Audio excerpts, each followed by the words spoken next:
Hello everyone, it's Sharon here from the Inkoids once again with my final demo of colouring with Spectrum Noir Triblend pens on the new bold floral set that's been released by Sheena. So here below you can see the final stamp set from Sheena. It's the beautiful Daisies, which I think could also double up as Gerbera. Today I'm going to show you how I colour them as daisies, so I'm just going to quickly reveal the colouring that I've done so far. So here are my daisies, and I thought it would be a good day to show you how to colour something that's essentially white, because I know a lot of people are not sure how to do that, and the trick is that you leave the white area white and you colour the shadows. And actually this is probably the quickest flowered colour of all of them so far. So I'm just going to take a moment first to show you the pens that I've used, and then we'll start the colouring. So here are my pen choices today. For the leaves I've gone for a more subtle shade of green than I've used in the previous colouring efforts. So I've gone for dull green blend, which I know I've used as a highlight previously, but I'm using these for the whole leaf, which gives a softer appearance. So that's that one. For the daisies I'm kind of giving them a lilac-y purple effect for their shading, so I have gone for hydrangea blend, and I'm only going to use the very palest shade of that as my light colour, and lavender blend, also using the very palest shade to add a little bit of shading. And just if I skip up here quickly, I've got my ice grey blend. I'm using the mid shade to add a little bit of deeper shadow into the centres of the flowers.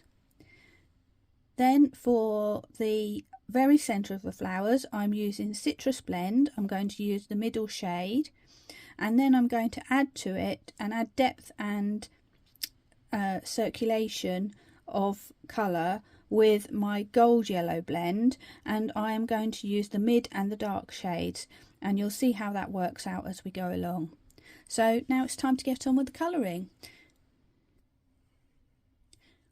So I've zoomed in a little bit. You can see a couple of completed flowers up here, and as you can see I'm just working on the shading areas and leaving quite a little bit white.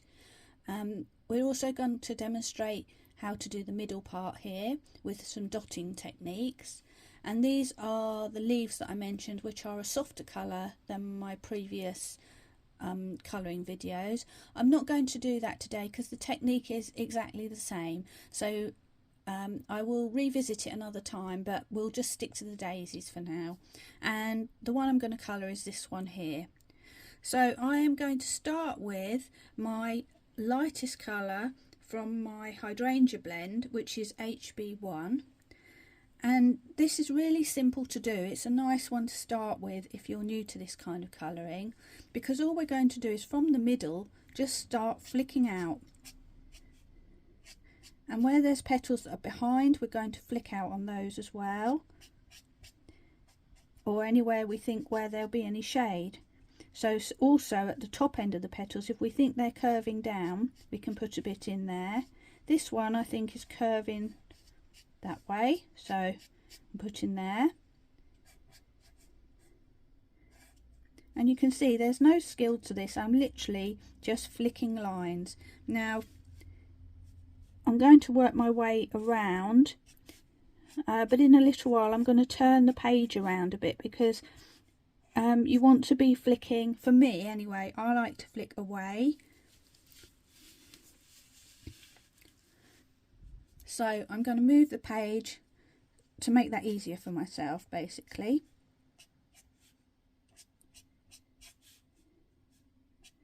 And you see this petal is really hidden, so there's hardly going to be any light colour there.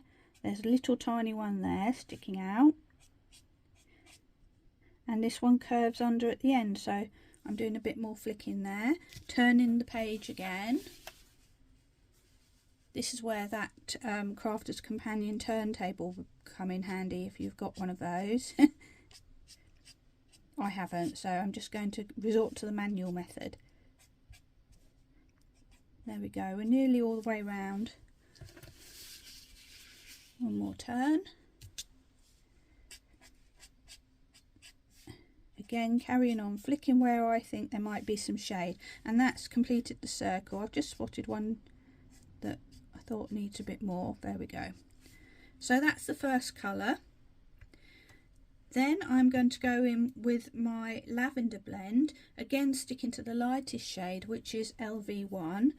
And just like when we apply a darker shade on any other petal, I'm going to just do flicks again, but keep them smaller and closer to the darkest areas. Gradually working my way around. And on this particular example, I'm not going to attempt to do any blending. I'm just going to leave it as it is, let it blend itself and leave it at that. And that's because I want to get that kind of streaky look a little bit. When you look at the daisies, if you do see colour, it's not sort of blended out, it's just little streaks. And the danger is if we start to try and do too much blending, that we risk losing the white altogether. And in this particular case, it's really important to try and keep the white, because at the end of the day, in this case, it's a white flower. So we still want to give that illusion of whiteness. Right, hope I'm not flipping out a screenshot there, sorry about that. Okay, so this stage is a little bit quicker because we're not covering so much paper. There, I think I am pretty much back to the beginning. As you can see, it's not that much of a colour change, so it's kind of hard to tell when you've reached the end, but I think we're there now. And my next stage is I want to deepen the shadows in the central area where the leaves are behind, so that it gives it a bit more 3D effect. Now I'm using Ice Grey Blend for this, and I admit when I first did it I tried the lightest shade, which is Ice Grey 1, I think. Yeah, no, IG2. But it just wasn't providing enough contrast, it was just disappearing. So I swapped to IG4, and I kind of recommend that. Just do a test on a very tiny part or on a separate sheet if you can, using the colours, and then apply the IG on top and just see how it looks. If it's not giving enough contrast, go to the next colour, a little bit darker. The thing with IG1 is because it is very pale, it can actually just bleach the colour underneath rather than giving you the feeling of additional shadow on top. So it's worth playing with it a little bit, but in this case IG4 works quite well. And once again, we're only applying small amounts, so mostly in the middle, because the petals are dipping down to the centre area, and I am just randomly applying, you know, little flicks out to give that darkened area. But I also want to pay attention to the petals that are sitting behind, and on those I'm just going in and adding a little bit of edging, maybe a little bit there as well, to show that one petal sits behind another. Again, I'm just going to turn the page to make it more comfortable for me. And like this one here is right behind, so I'm going right down. This one I didn't apply any colour at all, missed that one, but I don't think that matters too much. This petal here I think is slightly underneath the petal to the side, and you just carry on like that. There's so many petals that it really doesn't matter, you can't really go wrong with it, but you do want to give that feeling of layering at the end of the day.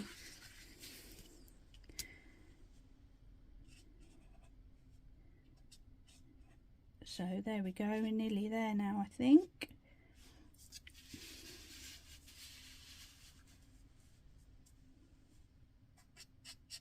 And if you miss some out, it doesn't matter either, because all the petals are different. Right, there we are, back to the beginning. Now I am just going to quickly, with my lightest colour, which is HB1, just add a little bit of something just down there,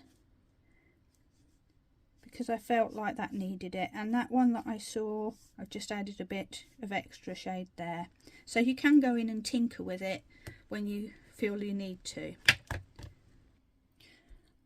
We're now going to move on to the centre of the flower, and I am going to just turn my page around once again, so bear with me, because I want to work with the shadiest bit at the bottom. That just feels better for my hands. So looking at how Sheena's drawn this centre, she's put the dots in to indicate where the darkest shade is, which is really helpful. So we kind of know that the sun is coming across like this. This area is in the shade, this area is in the light. And Sheena does a lot of that with her line work and dot work to give you clues as to where should be dark, where should be light, which is really helpful.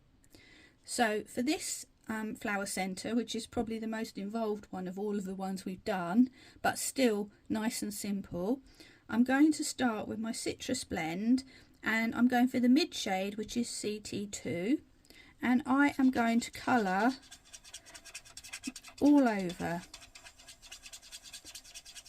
like so. Now you can, if you want, leave a little bit of white in the middle, or after you finish colouring you can add a bit of white pen or white gouache if you want to add a highlight, but I think that this is pale enough as it is, and you'll see that when I start to add the darker colours.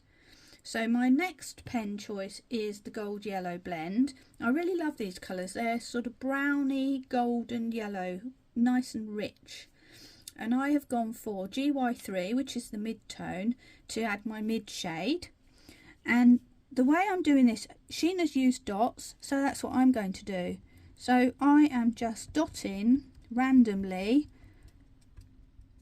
all around the edge, following the clues that Sheena's left, and covering over her black dots effectively. Now, if I'm also just going to stray a little bit into the plain area, because there will be little odd bits of shade in there. Now that looks quite nice, but it still looks a bit flat. So I'm going to flip round to my dark shade, which is GY5, and again, starting from the edge, I am dotting away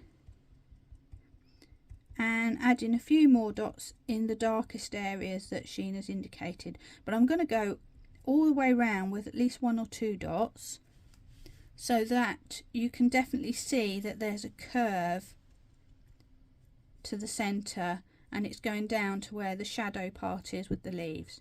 And then you might just go back and add a few more of the mid ones as well. And then I'm not doing any blending, I'm just leaving it like that because that's what they would look like in life, little tiny dots. And then I'm going to go back to my ice grey and IG4, the mid shade, and I am going to dot again just around the very edges, a little bit deeper down the bottom here, just to show that that flower centre is disappearing into the middle. And that is a daisy flower complete.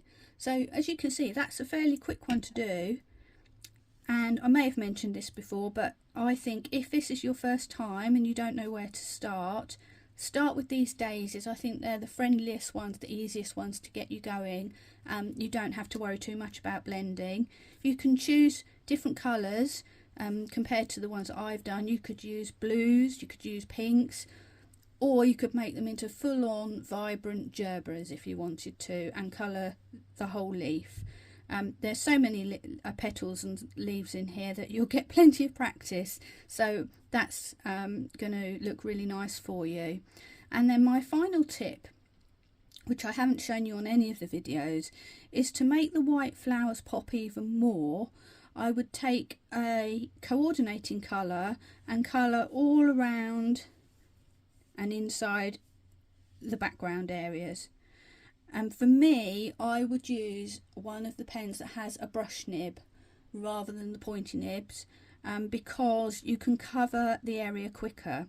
And it doesn't need to be a perfect blend. It's actually quite nice if it's a bit mottled, so I tend to colour it in circular motions, and then you kind of get a mottly effect, which is really nice. But what that will do, by taking down the colour of the background, will make these daisies and the white parts pop forward even more. So that would be my suggestion, but of course you can leave them like this and they'll still look lovely. So I'll just zoom out quickly so you can see where we got to. As you can see, I've still got a few more to do, and eventually this will be made up into a sample card. So that's the final video from this series of stamps. I hope you enjoyed what you saw. I hope it all made sense. Please feel free to send me questions if you have any, or suggestions if you have any, and hopefully when Sheena's next set comes out I might have a few more videos for you. Thanks for watching again, and take care. Bye!